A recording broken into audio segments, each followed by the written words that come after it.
Democratic presidential candidates Hillary Clinton and Bernie Sanders squared off Thursday night at their debate in Milwaukee in a race that appears to be increasingly competitive following Sanders' blowout win in New Hampshire. How did Clinton do on Thursday night, and why is she struggling to connect with younger voters, especially young women? We're talking about that and more today with a Clinton supporter, Wisconsin Democratic U.S. Senator Tammy Baldwin. Senator Baldwin, good to have you back on the program. It's great to be back. I know you felt Hillary Clinton had a good night on Thursday night. Very much so. Did you think there was a key moment for her? Was there a defining moment for her in that debate? Well, there were several key moments, but the one that I want to highlight is her closing. I thought it was as strong as I've seen her. One of the things that was a real contrast, actually, was she talked about things that we're struggling with in the state of Wisconsin as she stood on the stage right in Milwaukee. But she just stood out as somebody who's not just talking about the problems, but has the proposals to solve the problems. And, I think that will be the difference that emerges over the course of what will be a hotly contested primary campaign for the Democratic nomination. But the fact that she's a progressive who wants to get things done and has the ideas, the know-how, and the experience to do it. Real briefly, what's your take on this issue that we see in polling or exit polls or in the vote, for that matter? Struggling with women, and particularly younger women. Why do you think that is? What does she do about it? Well, first of all, to quote her, or at least paraphrase her in recent days, she said, for young people, for young women in particular, they may not be for her yet, but she is for them every single day and has been throughout her career.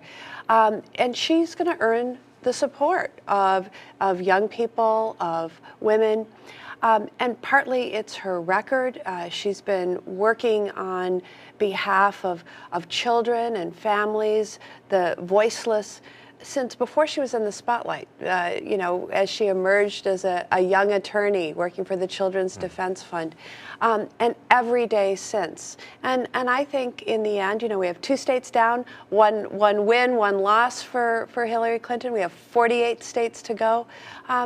I think she's going to win everyone over. Well, I want to segue quickly to an issue that you've been talking a lot about in the last year, and so you're going to be talking about again this year, and that is college affordability. And you've got signed on to a number of proposals that would deal with that, whether it's tuition-free college for eligible tech college or community college students, helping borrowers refinance their student loans, items like that. How confident are you that this is actually going to move forward? It seems like it's a Democratic idea right now, but Republicans have been slow to embrace it. How do you change that? Yeah, well, I can tell you the student debt crisis is bipartisan.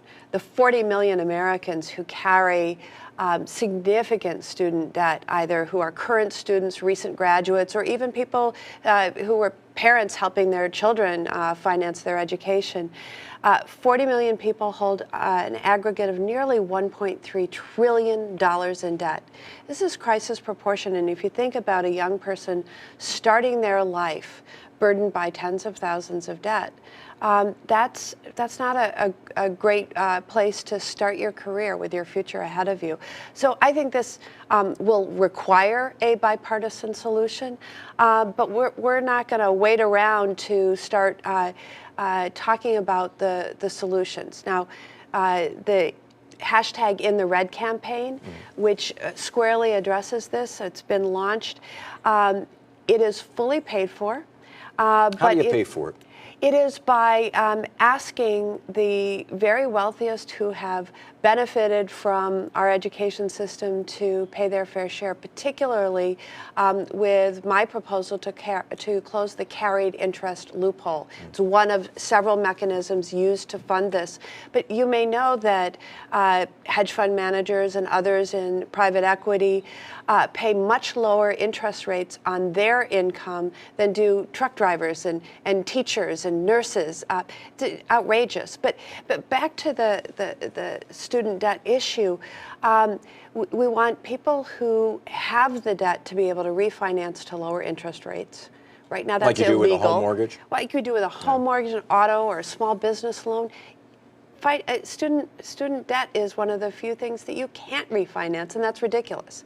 But secondly, for the next generation of folks who are heading towards college, we want to make it more more affordable. One of the ideas that I've introduced, the America's College Promise Act, covers K through 14, not K through 12.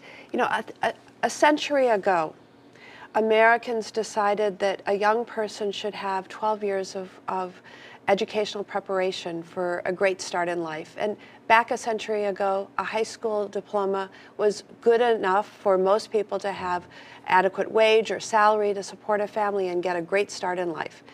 We know that you need some college these days for our high-tech economy, our advanced manufacturing. I think we need to rethink the vision that undergirds the American dream. I think we're going to be hearing a lot more about this in the coming year and in this so. presidential campaign. The senator from the state of Wisconsin, Tammy Baldwin, good to have you back on the program. Great to be back. You bet. Next, college affordability at the state level. Will the state have enough money to move forward with the governor's plans? I'll ask Senate Majority Leader Scott Fitzgerald when Up Front continues.